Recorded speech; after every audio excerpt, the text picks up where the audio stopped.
Toca entonces ahora hablar de cuál fue el testimonio de los 4 testigos que presentó la universidad y hablar de esto en profundidad y cómo esto repercutió en la sentencia. Bueno, estos son los puntos controvertidos a los que se va a referir el testimonio de los testigos, y la que primero partió fue la doctora Cristina Pool. A ella se le pregunta desde cuándo trabaja en la universidad, pero lo trascendental de esta parte es, primero, que dice que la decana fue quien le pidió venir a declarar, y segundo, que no tiene interés propio y que yo soy un alumno más de los 541 estudiantes de la Facultad de Medicina. La primera parte continúa, mis abogados tratan de tachar a este testigo, que vale decir que no es un testigo imparcial porque su empleador es una parte de la interviniente en el juicio y por lo tanto su objetividad se ve comprometida, pero finalmente en la sentencia se rechazaron las 4 tachas a los 4 testigos, y aquí se está refiriendo al punto 2 de los puntos controvertidos, que es si se cumplió la reglamentación, y específicamente a ella se le pregunta si se cumplió el reglamento en el caso del alumno Parra, de mí, en cuanto específicamente a lo que dice en relación con la parte académica, y ella declara sí, absolutamente. Luego está la parte que ella dice, bueno, al principio, que es la que me refería en el video pasado, que ella dice que cualquier situación con las evaluaciones va a ser resuelta o analizada por el consejo de escuela, y que yo acudí después de tener conocimiento de estas evaluaciones al consejo de escuela, cosa que es falsa, porque yo reitero, ella misma me pasó los documentos el 29 de enero y yo no tuve respuesta de la universidad hasta el 1 de marzo, en que la vicerrectora me dijo que iba a analizar con la facultad el caso, y el día 2, en la mañana, me dice que la facultad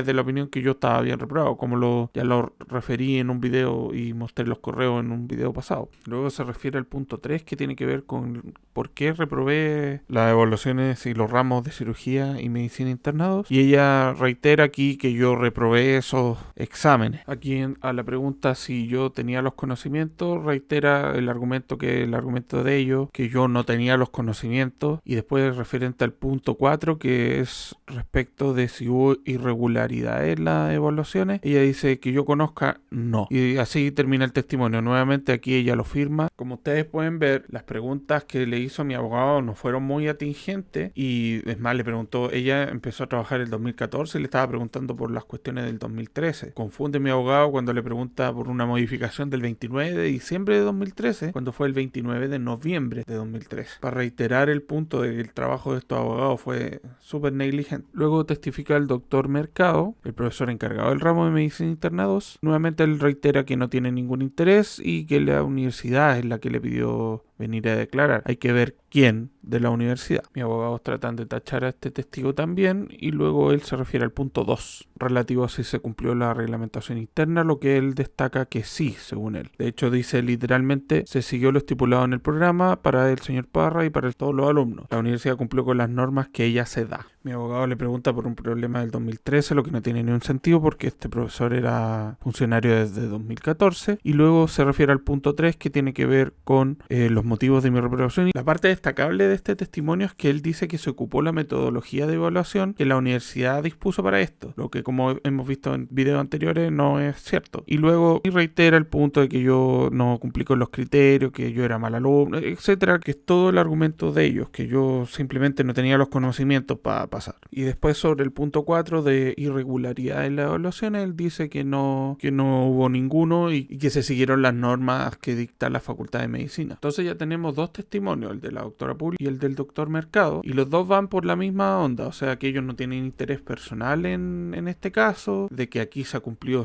a cabalidad los reglamentos internos. Incluso el doctor Mercado dice que en cuanto a las evaluaciones, que a mí se me evaluó bien, dicen los 2, pero él va más allá y dice que se cumplió incluso con la normativa y con la metodología de evaluación. Luego testifica León Goiti, el secretario de estudios, y él nuevamente le hace la misma pregunta al comienzo, dice que no tiene interés nuevamente, que la universidad es la que le pidió venir a declarar, hay que ver quién de la universidad, pero nuevamente lo que vimos en el video pasado, que él parte mintiendo diciendo que es funcionario de la universidad desde diciembre del 2015, lo que es falso, porque hay una resolución que es de agosto del 2015 que la firma él. Mis abogados tratan de tacharlo, finalmente esto se resolvería negativamente, como ya mencioné, y se refiere al punto 2, donde nuevamente reitera que aquí se cumplió la reglamentación de la universidad. Mi abogado le intenta preguntar sobre, nuevamente con una fecha cambiada, pero sobre lo del 2013, que no tiene ningún sentido. Dice que yo no reprobé porque no cumplí con los criterios de evaluación, etcétera, etcétera. Lo mismo que hemos visto hasta aquí. Pero después le preguntan por el punto 4 y él dice que no hay irregularidades. Le preguntan si no le constan o no sabe si es que hay. Y él dice no hay irregularidades. Y después le preguntan cómo sabe si él no participó en las evaluaciones. Y él reitera de que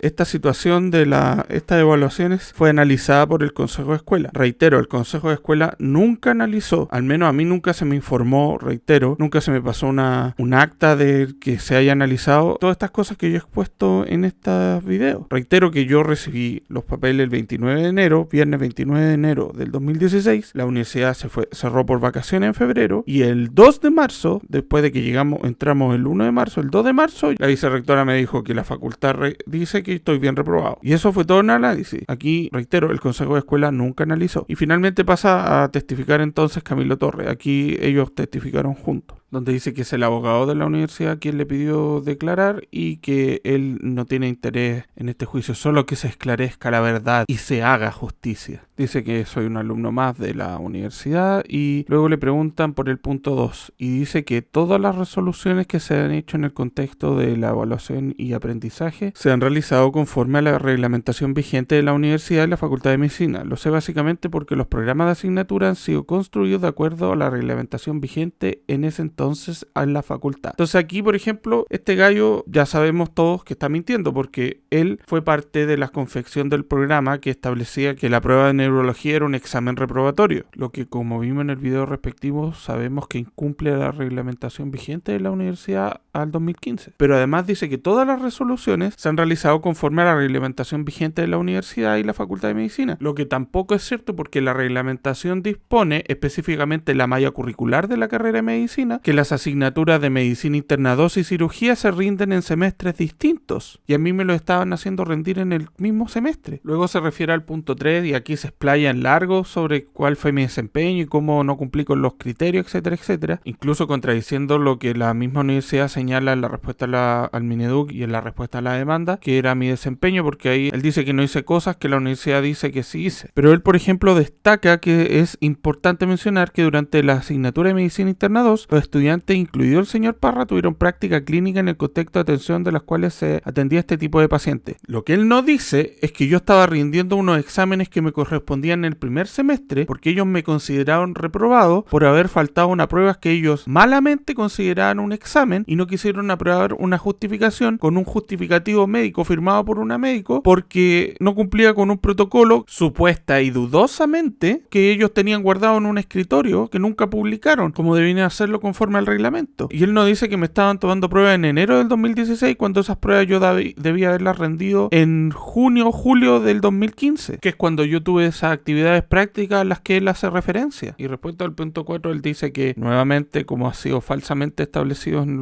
los testimonios que hemos visto, que estas situaciones fueron resueltas por el Consejo de Escuela y siempre velando por una objetividad, la cual, como ustedes han podido ver en los videos previos, no es tal. Y firman aquí Camilo Torres y el doctor Goiti. Así concluye el testimonio de estas personas que, como ustedes podrán ver, tiene 3 pilares fundamentales. Primero, que ellos no tenían interés personal en el resultado del juicio. Segundo, que yo sí fui bien evaluado. Y tercero, que la universidad siempre cumplió la reglamentación. Todos elementos que hemos visto en los videos previos no se cumple ninguno. Es imposible que ellos no tengan interés personal porque la demanda se fundamenta en hechos que fueron ellos mismos. Por ejemplo, el doctor Camilo Torres es quien entrega el puntaje del examen práctico de cirugía de primera instancia del segundo semestre de 2015, el que yo tengo 74 y tanto %, pero él informó 68,17. El doctor Camilo Torres quien me evalúa en el examen de segunda instancia de medicina interna 2, donde se ríe de mí y no me entregan 3 puntos cuando describen un desempeño que acorde a la rúbrica con que me iban a evaluar equivalía a 3 puntos y él mismo me dio 3 puntos se supone, y él mismo es el que elimina las pruebas del examen teórico de cirugía de primera instancia. Entonces, ¿cómo no va a haber interés personal? Según yo entiendo, el doctor Goiti y el doctor Torres son pareja hasta el día de hoy. De hecho, trabajan juntos en la Universidad de Antofagasta. Eso hace que tenga un interés obvio en no perjudicar a su pareja. Pero en fin, como ustedes sabrán, mentir en un testimonio es un delito. Y por eso yo presenté una denuncia contra estas personas que está teniendo sus diligencias actuales. Y es esperable, es poco probable que vayan a la cárcel. Pero si fuera por mí, ojalá que estos gallos fueran a la cárcel todo el periodo que corresponda. Y seguramente se lo van a sacar con impecable conducta anterior. Pero si por mí fuera, ojalá que fueran a la cárcel un largo tiempo, porque es lo que menos se merecen estos delincuentes. Bueno, y ese ha sido el video de hoy. Muchas gracias por ver.